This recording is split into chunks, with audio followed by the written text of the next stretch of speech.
বৃহস্পতিবার পবিত্র রাতে কেউ যদি এই দোয়াটি 100 বার পরে কোনো দিন পৃথিবীর কোনো মানুষের কাছে তার হাত পাততে হবে না।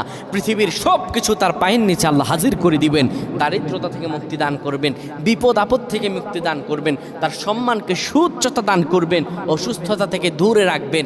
আল্লাহর অশেষ দয়া ও রহম তাকে দান করে দিবেন। সুবহানাল্লাহ। বৃহস্পতিবার রাত এটি গুরুত্বপূর্ণ রাত। এই রাত সপ্তাহে একদিন আসে।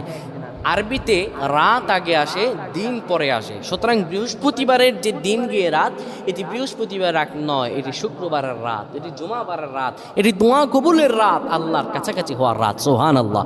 এই বৃহস্পতিবার রাত আল্লাহ তাআলা বান্দার দোয়া কবুল করেন। কেউ যদি বৃহস্পতিবার রাতে ঈশা নামাজের পরে পবিত্র হয়ে ইয়া হাইয়ু ইয়া হাইয়ু ইয়া হাইয়ু ইয়া রফিয়ু ইয়া রফিয়ু ইয়া রফিয়ু এই দোয়াগুলো পড়তে পারে 100 বার, আল্লাহ রাব্বুল আলামিন তার